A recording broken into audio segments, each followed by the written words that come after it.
All right, well, hello again, everybody. This is Dr. Bulow with Around Cranberry Township, and I've got a special treat for you today.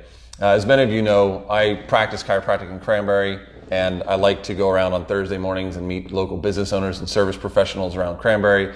And this is a place in an interview I've been wanting to do for a little while now, because I'm actually have the pleasure of chatting with Ty Eggmeyer here. And Ty, as I'll introduce, you'll talk to him in a minute here, is a guy that owns multiple businesses.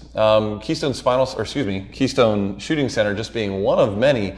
And as an entrepreneur and a business owner, I'm just loving chatting with Ty. And Ty's got so much information. I said, hold on, Ty, we got to go live. And we got to introduce you to the people. So, Ty, please introduce yourself in a nutshell to say hi to the Cranberry. You live in Cranberry for the majority of the year anyhow, and you're a member of the community yourself, but you can say hi to your neighbors. Yep, we actually live in, I guess people would think of it as Gibsonia. That's where I grew up, actually. It's not quite Fox Chapel. We're officially in Indiana Township, right on the border. Fair enough. So we've lived here, my wife and I, for 22 years. That's cool. Now you're a Texan, though, right? You're saying you're a Texan originally. And you cannot take the Texan out of anyone. That's right. Now, as long as we don't mention the I was rooting for the team. Astros. I was definitely rooting for the Astros in the World Series. Yeah, baseball is okay, but if we start talking football, you just can't wear a big giant star and we'll be all right.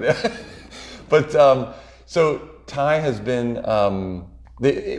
he co-founded, right? And yeah, I'm the president, co-founder and president of Keystone Shooting Center. And you guys just opened when? When was it? We not only when did we open? We opened December 3rd, but we were pouring footers. And if you're in the construction industry, we were pouring footers for the foundation on August 9th. On August 9th. And we opened. PJ Dick, who was the construction contractor, they were the general contractor. That's fast. They said it's the fastest they've ever done a building, because this is also a very complex building. It's a little over 21,000 feet. Yeah. It's a very complex building. So, and I was going to say, record time. What I thought we would do after we chat with Ty here for a bit, and George, if you don't mind letting me know and confirming that the audio is coming through okay. This is George Villegas, a longtime friend and local business owner himself and serviceman. But or the service professional. But what I'd like to do is after this, I'm going to show people around. Sure. We'll probably do it on our Instagram page. So you'll have to come after this interview, stop by the Instagram page, and we'll show you around all the different ranges and all these different things that you guys have. But so you guys started pouring concrete in October, you said, and opened in August 9th, and opened December 3rd. Yeah, that's pretty fast. And this place is gorgeous. That's merchandising. That's we did in the summer. We spec'd out all of our own custom casework. We did not contract it out. These cases are beautiful. Yeah, we did all that ourselves, and obviously it was a monumental effort. Yeah. And no one thought it could be done. They did not think we could open before March and December 3rd. Yeah, but getting to know you, Ty, I think I could see where it gets done. But yeah, the custom trim, the custom work, we're sitting in the VIP lounge. I took some pictures of that, and it's on our Instagram page around Cranberry Township there. Can you tell us a little bit about the collections? You were saying this is really kind of special, I think. One of the other partners in the business, it was their dads, right? Ernie Carlson, Sr., it's not officially senior, but it's the three brothers that are my partners. Mm-hmm. So they're all military. And they're Michael from Erie, right? Absolutely. Michael is he runs the Keystone Armory store and is the majority owner in Edinburgh.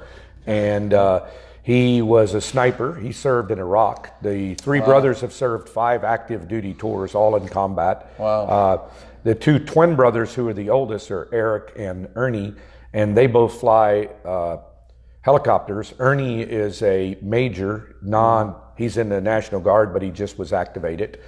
He flies an Apache attack helicopter. Wow. And his brother Eric is lieutenant colonel out of Fort Bliss, Texas, and he has a combat-ready battalion, and they're shipping off to Afghanistan in February. Wow. So, if you guys are watching this later, we appreciate your service. That's pretty incredible family. Yeah, they're Ernie Sr., their dad, he passed away from terminal cancer before we could get this open, but he was a huge supporter of the military, and a lot of our customers are. So and this is his collection, right? This is a small part of his collection. Part. We couldn't, but this is all behind us, is all German, World War II German. There's Lugers, Black Widow Lugers. There's the Gerwar There's commemorative knives that the Germans were congratulating themselves in 1942 and 43, and giving out commemorative knives to people for their accomplishments. And then the other case, we have Japanese and Russian weaponry and samurai so it's kind swords. of different collections by the different regions, right? That is something. And all through the facility, there are World War II prints, and they're all signed. I noticed that. They're all signed by this one here, that plane, that's George Herbert Walker Bush, and he signed that print. And when you go through the facility and see the prints of bomber crews and stuff in World War II, they're all signed by the people that the crew that's still alive. And yesterday was D-Day. Yeah. And you were saying, Ty was saying that one of the neat things, or what I thought was pretty neat and special, was that out in front of the Keystone Shooting Center, you have the American flag and a couple other flags there, right? We have the Pennsylvania and we have the POW flag. And then on special days, like June 14th, we'll be flying the Army flag because I believe that's Army birthday. Gotcha. So the different... Like you said, Marine Corps birthday, Coast Guard, gold. When you've got the Gold Star moms, we fly the special flag for that occasion. And most people, what they don't know about flags is the POW flag always flies above or has a more significant place of honor than the Pennsylvania flag. Really? Most people do not know that. I didn't know that. Yeah. So if you fly the U.S. flag and the other two flags on the same pole, the POW flag should be next. Should be higher. How about that? And that's just...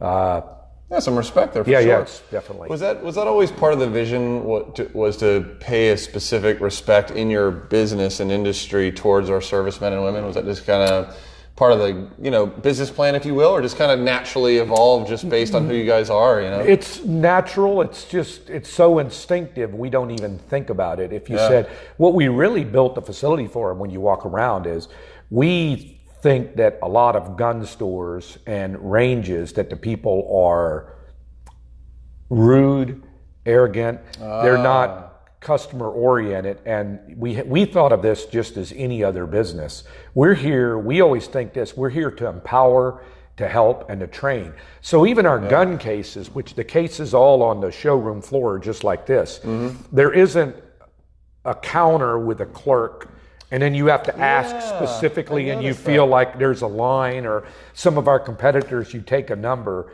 and we just don't find that being very customer oriented. So we pride ourselves on having excellent instructors. We do a lot of one-on-one training. We do a lot of classroom training. We have the widest selection of rental firearms in the country. And we're probably the only range that has the new P365 on our rental wall, which is the Sig Sauer.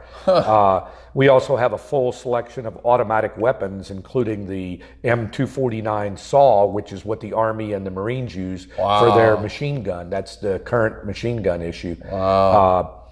But no, I would say this. We envision, particularly women and novices, we didn't want to be intimidating people. And we wanted a clean facility. The restrooms look like a 5-star restaurant. This whole place does, really. And we want it to be very intimidating. And we take, I'll tell you, every customer comment and Facebook message and stuff, we take very seriously. And if someone doesn't have a good experience here, quite frankly, it keeps me up at night because it bothers me. That's right. It does. And I noticed it too when I came in. It felt like one of the larger branded sporting goods stores where everything's very accessible, like you said. You could walk around. There were a lot of model firearms on countertops that you could take a look at, things like that. It definitely had that feel. But then it also had some of these cases with, like you said, all the World War II memorabilia, not memorabilia, but just the, old firearms or pieces of military relics or history and things like that. And it had a special feel to it. And I know later on, hopefully we'll see some of the ranges. We'll probably do some on Instagram stories. We'll kind of go and take some pictures and things like that on that. I think that'd be great. And what kind of drove you particular, Ty? I think you said you had known Senior there prior. I know you guys kind of had this idea. We ran a company together, and he was one of our business partners, and so he and I worked together intensely for 7 years. So we saw each other during that 7-year period, probably more than we saw our spouses. And we built a world-class company in electronics. And so after we sold that company, Ernie started looking, and he had this idea for upscale ranges, and I we are told, and this may sound very egotistical, I hope it doesn't come across that way, but we've been told that this is the nicest premier range in the entire country. Sure. And we have traveled around when we were trying to figure out exactly how we wanted to build a world-class range, what features did we want to incorporate in, and we built a great facility, but a great facility isn't what makes a great company and a great experience. I think it's the people here, and it's a customer service mentality. Sure. And I give customers my cell phone out all the time, which is really a two-edged sword, because if you don't provide good service, you're going to get a lot of cell phone calls. That's right. Well, I was talking to Ty a little bit earlier, and being that you've been through multiple different industries, starting way back with Target, if I'm not mistaken. I was the youngest merchandise manager at Target, 1984. But it probably starts with understanding customer service, all the way up to the electrical world, understanding specifics. And I was quoting one of my mentors, Jim Rohn, how you do one thing is how you do everything. And so you look around the place and you can tell there's an attention to detail. Everything's super clean. Right when we walked in, you had commented to someone, say, hey, we need to get this thing polished up. This has to be clean. And so it really is, I think, a reflection of top-down ownership on your part, Ty, but also just of your community that you've created. I think it's special. And you mentioned about wanting to create that open environment. Who do you find right now, you've only been open for 6 months or 8 months or so, where do you see your most common client? If there is a target market, is it more service? Is it the myself, like the new gun owners, or the private gun owners, or is it hunters, or is it, how would you? I would say not. Really, it is a little bit of everything, but clientele actually changes a little bit in the evening. There's a lot of couples that shoot. Cool. A lot of couples. We did a promotion on Valentine's Day, and we had 100 couples. 100 couples? In the lounge here, we had a rose for our VIP members and chocolate, and they could get champagne afterward, and we had a Valentine's Day special. And they have an espresso maker, so I might be signing up now. You got me, Ty. Yeah. But I would say on the weekend, about 40% of our clientele are women, and it would shock you how many people are first-time shooters, because we pride ourselves on helping people that have never shot before. And we certainly ask the experience level when people check in, because all the shooters are supervised by a qualified RSO. I mean, as an example, our chief RSO is retired federal air marshal. We have people from the SWAT team from North Allegheny and police officers. I was even thinking, not to put you on the spot, but I was even thinking if we had time, I brought my Glock, and we could go over in one of the ranges and show people the common we can do that. Or something like that, Sure. But no, that's fantastic. I even saw recently you guys had a class for 12 to 14-year-olds somewhere in there, and I was even thinking for my own kids. I was in Boy Scouts, and we learned how to work a .22 rifle on the range at scout camp. And with the girls, I was thinking, one of these days I want them to get trained in it, because there's something about being a gun owner that teaches you a lot about respect, self-discipline, attention to detail, like reverence. I mean, there's so many personal development skills to properly handle a firearm. We've expanded our classrooms. We've expanded our classrooms and our classes, and we've offered the youth firearm, which is done with a Savage 22, little Savage 22 rifle. Strict supervision, obviously, but kids need to learn. I know the Boy Scouts still teach the classes as well, and we've offered the Boy Scout community, they can have our classroom and facility. We would offer them that for the Boy Scouts at a very, very good rate, which would be free. But we also have ladies only, because a lot of ladies are intimidated. So we have ladies only classes. We have basic handgun. For people that have shot a lot, we have even holster draw. We have advanced. I saw there's a whole list there. We'll be offering some tactical classes, because we have a full tactical bay. We gave a bunch of free classes in the winter for. It was free to any educator, and it was called situational awareness or situational comprehension. And it was because of some of the incidents we've had, and not just in schools, but incidents like when you're walking your car at night, what to pay attention, how do you react. But we did that for educators, and we ran a bunch of classes free in the winter for that, because we are part of the community, and it's like, okay, anything we can do to help, we certainly are trying, because one of the things we want to be able to do when we lock up and go home at night is have a great sense of pride in what we're doing in the community and for the community as well. Wonderful. No, I would think you should, based on what you've created here. I just had a couple other questions for you, Ty, and I'm trying to even. Oh, that was what I was going to say. What was something do you think that people would be surprised to learn? Like in every industry, there's something where people just are unaware. You know, like in my industry as a chiropractor, someone would be surprised to know there's research that said when you realign the spine that your heart rate and your blood pressure actually calm down. Double-blinded research. It's like, man, I had no idea the spine did that. You know, are there misconceptions or things that surprise people, like first-time firearm owners or things like that? That it's kind of an interesting moment when you have a new gunner to explain something to them, or maybe even things that they should know that they don't know that is important to know about firearm safety or things along those lines for someone who's just new to the firearm world? We see it every week where we have people never shot before. And it's amazing. If you said the misconception among people is it's very easy to learn to shoot a firearm and to become comfortable. Okay. And the key always is to have a good instructor. With our instructors, I get so many long positive comments that's a good feedback mechanism. We definitely have a customer report card. But you will see people that are kind of scared to shoot and their spouse or significant other brings them in and they're a little scared. And then we'll start them off on a .22 pistol and we'll have an instructor. And I'm telling you, they leave and they're gleeful and they want to learn and they're learning safe practices. That's the key thing is safety. Sure. And it's really, I would say, if you said a big surprise is how many people come in and they just don't know how easy and how much fun it's going to be to shoot a gun.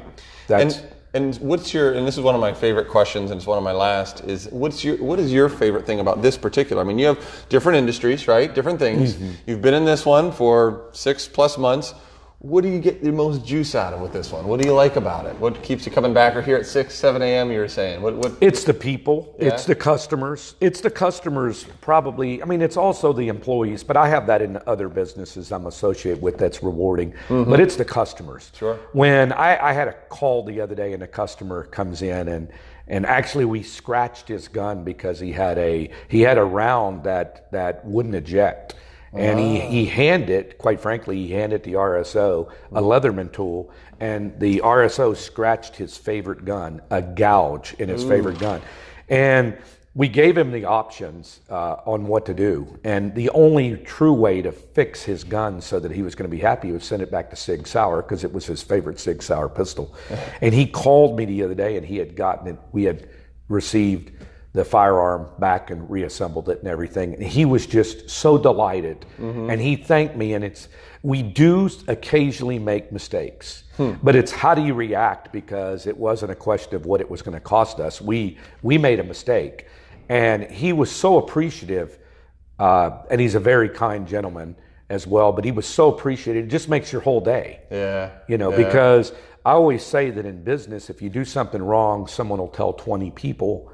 If you do something right, they'll tell 5. Yeah, it might tell a couple. And so the thing is, it's very, very rewarding to talk to customers, hear their stories, hear their concerns, be able to help them, and have them have a very positive experience here. That's what it's all about. That's really cool. It really is. Yeah, well, I appreciate the time, and what I'd like to do is go around and walk around. We'll see the place.